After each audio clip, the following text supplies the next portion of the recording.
what happens if I just isolate those little pearls of weirdness? Are they kind of jokes? Are they? Am I? Oh my gosh! Am I writing jokes? When did this happen? So it was like that kind of thing. And then I thought, well, I'm gonna pluck the eyes out of all this waffle that I'm going on about. Yeah. And see if I can just put together a whole bunch of jokes. And yeah, and I was very aroused by that process and quite happy with the material that I was generating. Not that I thought it was guaranteed laughs or anything, but it stimulated something inside me that made me feel alive. You might remember this. It was also with a taxi driver, so we just started talking and stuff. And then I think, he had the radio on and he was listening to probably some soccer show from the Premier League. And they just said something about Arsenal and he reacted. Like probably in an annoying way, I think. Like many Arsenal fans, they're like sick of Wenger. They want him to go. I'm not sure if he was one of those fans, but he just reacted. And so then, I saw that and I was like, "You follow Arsenal?" And he was like, "Yeah." And then he asked me, "Who do you follow?" And I said, "Chelsea." And he's like, "Get out of the car." They recruited John Worsfold to coach, and he is a high-profile coach of the AFL. Oh, yeah. Just did fantastic things at West Coast. Ironically, he's a pharmacist. So, he actually is. I never actually knew that. Yeah, he's a pharmacist. Oh, that's interesting. He is a qualified pharmacist.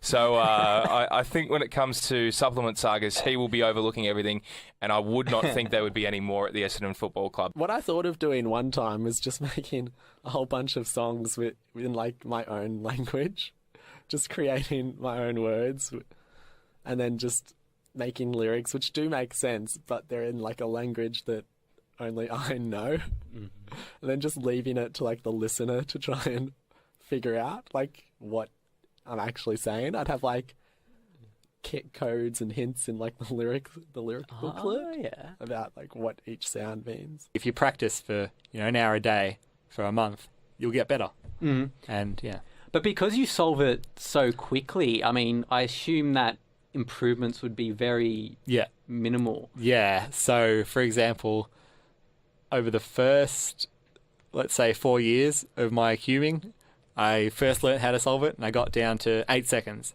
In the next 4 years, I got from 8 seconds to 7 seconds. So I'm not improving that much. But there's lots of different events to improve in as well. So say for some of the bigger cubes, my times are still improving. But for the 3x3, not much. Not much, yeah. I've got the philosophy that with musicians, you've either got people who are absolutely amazing individuals in terms of their personality, or absolute just knobs. No other way to describe them, really. When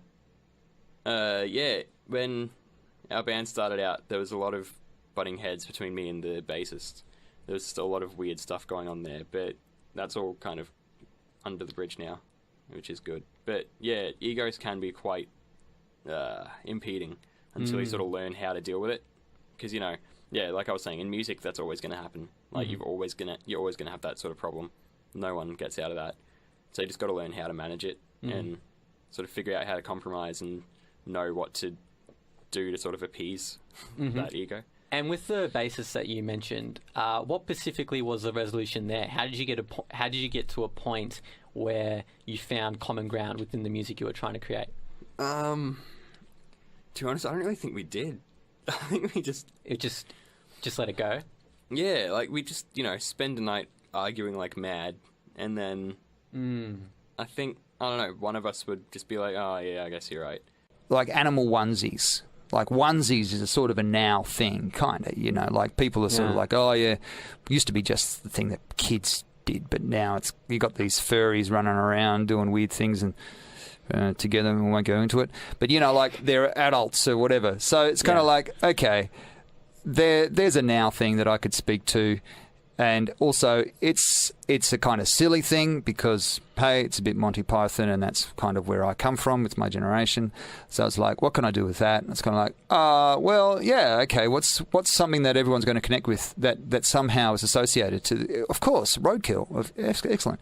So what you do is you keep an animal onesie in the boot of your car, don't you? You know, you're driving around at night, you happen to hit somebody. You know, hey, you just stuff the body into the onesie suit, don't you? You know, it could have been manslaughter, but now it's just roadkill, isn't it? You know? Yeah. And it's a weird conversation you had with the police officer, of course. You know, so yes, officer, I do agree with you. There was a particularly large bunny rabbit, and strange that he was riding a bike. You know, so like that's where I'm at. And so I contacted him, and he remembered me as well. So I was like, yep, I'll get you on. And that's really good because I've got over 500 viewers for that show. Yeah, mate, brag about it. You should. maybe we'll get 500 for this show with you. Oh my god, perhaps. Did you know another thing that's What's even that? more rare is he can write, I'm pretty sure, right-handed. He's also a right-hander. I swear that is weird about some people. Yeah. It's unique, but it's weird at the same What's it time. called, ambidextrous or something? Is that what it's called? Probably. Yeah. You'd know more about that than what I do as far as the technical terms. But how people, like, in a sense, people can kick a football with their left foot and then write with their right hand. And yeah, anyway, it's And another thing as well, did you hear about the cricket? What? Did you hear about the cricket? No, I didn't. Well, we were sorry. No. This was well done. A guy could bowl left-handed spin and could bowl right-handed spin as well. Jeez, that is talent. Did you hear about that? No, I did not hear about that. That was quite popular. But that is talent. If you can spin with your left and right hand, you should be playing for Australia. Yeah, exactly. I think it was from Then India. we could use a new spin bowler. I think it was from India, though. Oh, well, that's a shame. Oh, well, India are going to be well off with that. We are a wasteful sort of breed, aren't we? Right. There's always things to scavenge.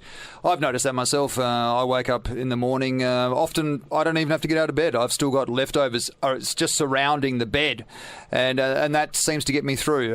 But that was sort of November, December last year, and I've since vacuumed and I bought in some professional cleaners. I hope that answers your question. Yeah, it does. Because we need to do one just talking to you about your different experiences in Australia and Spain and the education systems. I think that would be really interesting.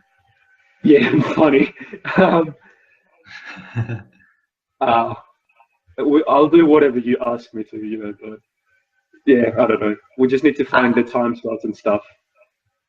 Are you comfortable talking about that? Yeah, I'll just have to keep myself in check, you know, try not to embarrass Spain too much.